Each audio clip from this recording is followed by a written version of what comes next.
I'm going to talk to you about mental health and how to make it more accessible. First of all, I have a question to you. If you look at your everyday life, who is doing everything that you do in a way that you get energy from it? And could you please stand up if you say, yeah, what I do every day gives me energy? Stand up, please. Yeah, oh, quite a lot. Quite a lot. That's cool, yes.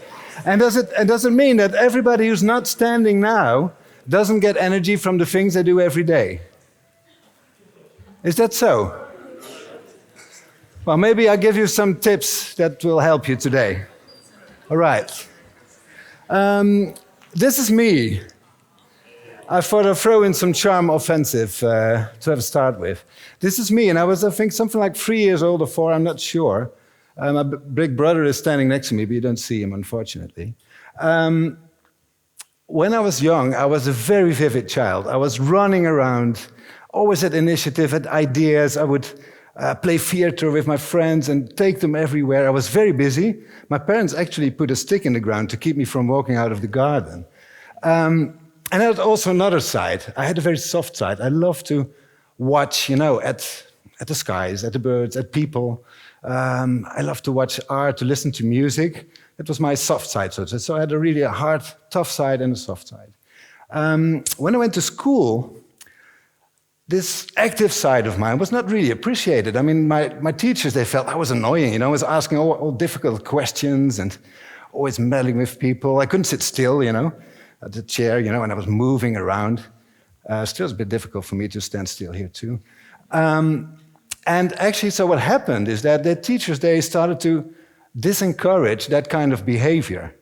And maybe all of you also recognize that you get disencouraged by a type of behavior that you had as a child.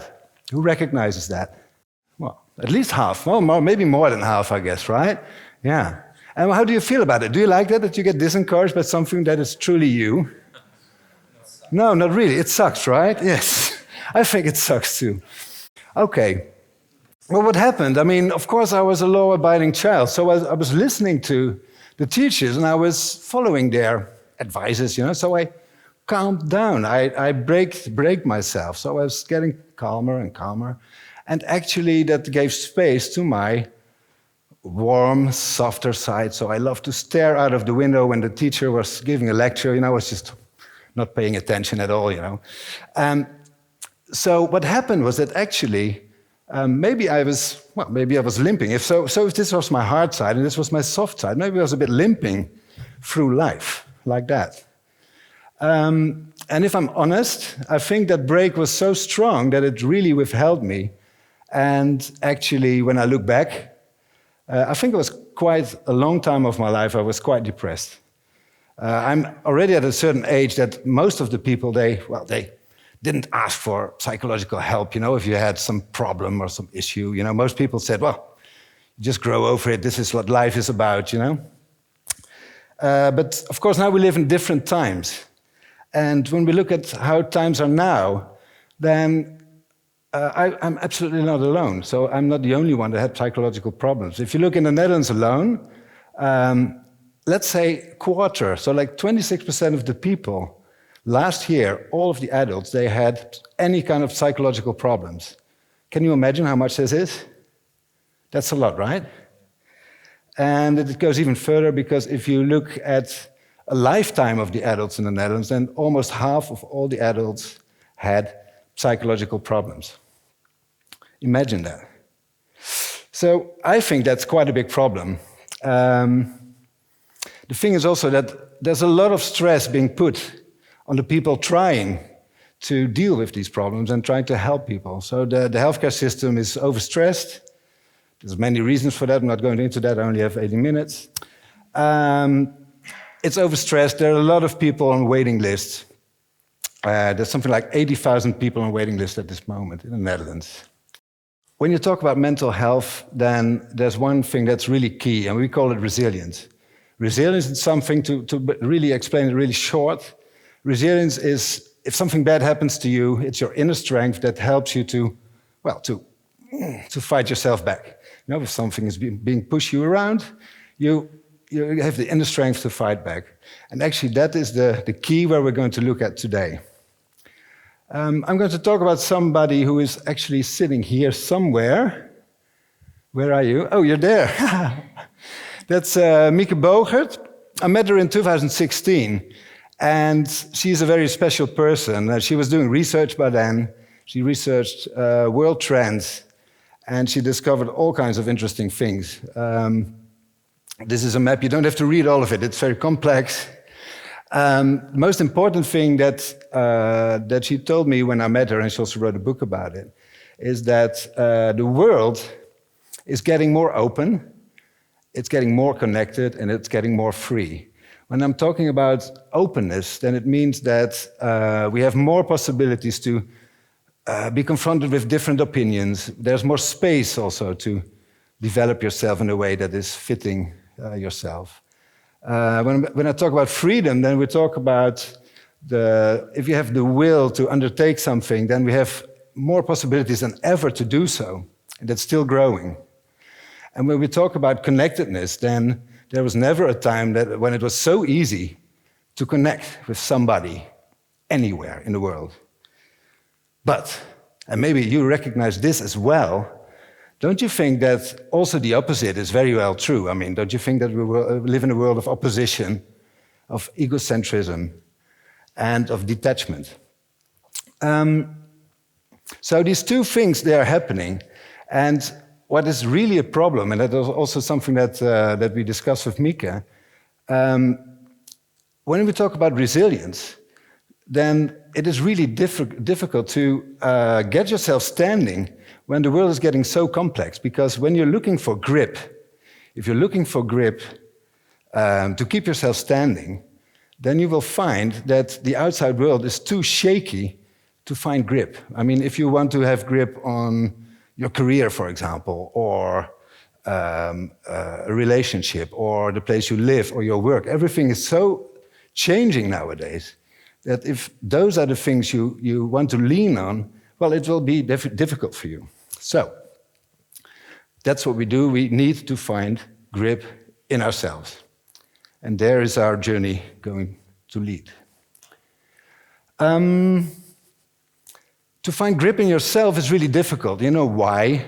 Because we never really learned to love who we are. So, for example, just as my story, but also other people. I mean, if you are born, for example, not as a running child, but as a very slow child, then the first thing you will learn is you have to move quicker, you know? If you're a very brainy child, then the things you learn is that, oh, but please do use your imagination or your emotions.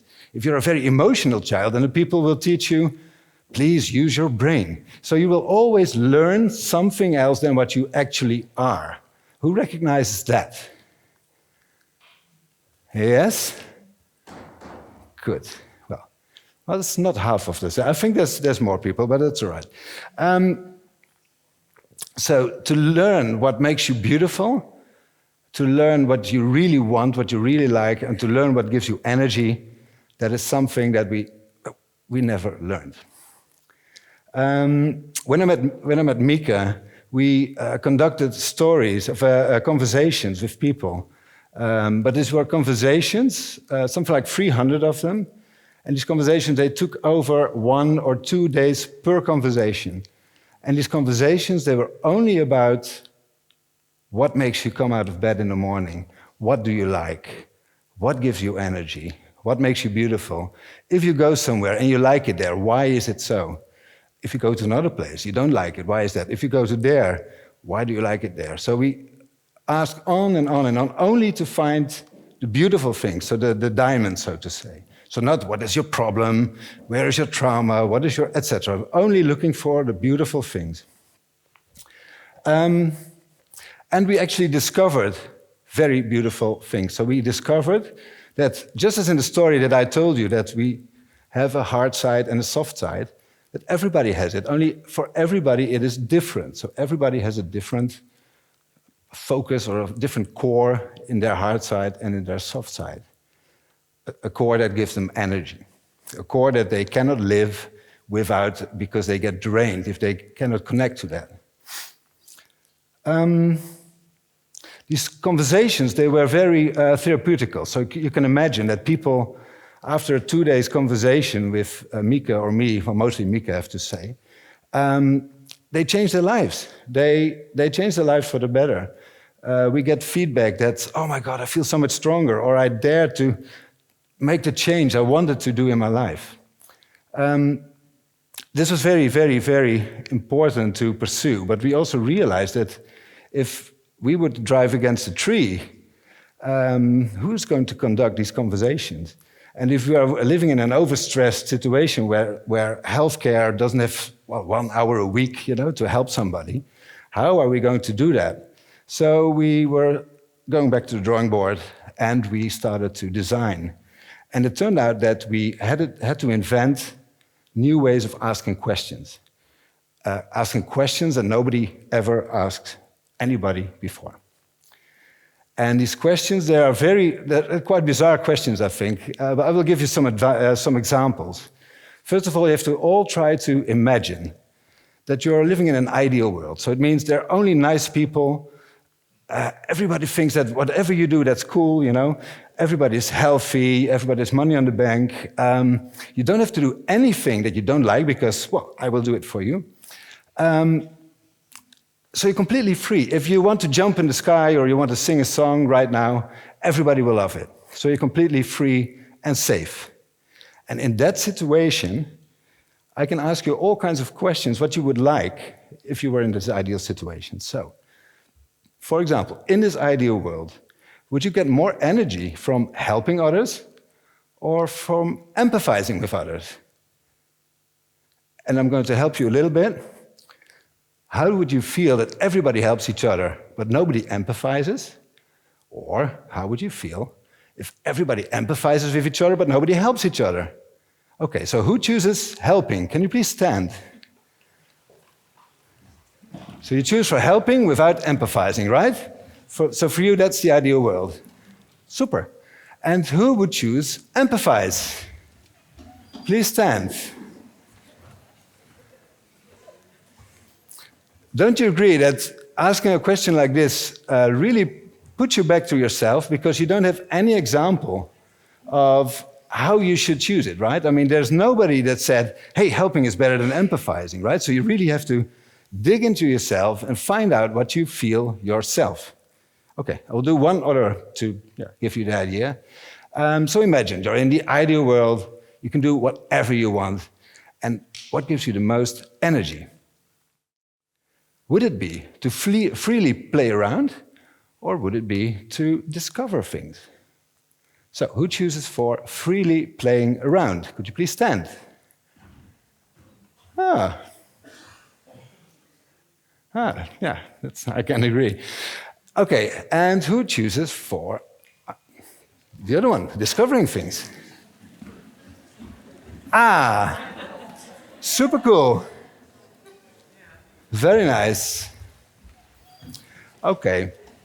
When we found out that these questions, they had a certain effect on people, but what we did is that every question will be followed by another question that digs into that. So we made actually funnels with questions like these, which lead you directly to one of the two cores inside you. So you find two cores that give you the most energy. And what we did is that when we had it finished, I'm not going to tell you that's so long, it was a year-long process. But when you find the end point, then it really does something with you. And with all the 300 people that we had this conversation, we asked all these questions and we put them through the funnel, and actually it turned out they came exactly at the same point. It took a while before we were there, I have to say. Okay. And then something else happened, because through some really funny coincidence, we were playing a card game, and we thought, well, we can put these questions on a card game, right? So then the game was born, our core strength game, we call it. So it turned out that this game actually has a severe positive effect on resilience of people. So you play a game, it takes half an hour, it takes an hour, and you get positive effect. Okay, now here comes a spoiler. Maybe you didn't expect this one, but we are actually not psychologists, we're designers. and which is really strange because, well, talking about resilience and questions and processes like this, the cool thing about nowadays is that you can really cooperate with organizations and they're open to people with good ideas. So that's something we could take profit from. We work together, among others, with the Fontes, University of Applied Psychology, and we have very good cooperation with them. So students come and they test what we invent, actually. They test effects, they validate things we do, and they really help us grow this concept. All right. I want to share one research with you that's, I think, a very important one. We played the game with people with light to mild depression, and here you can actually see that the people with the game, even after 5 weeks, still have a higher resilience than the people who didn't play the game, and that's a significant effect.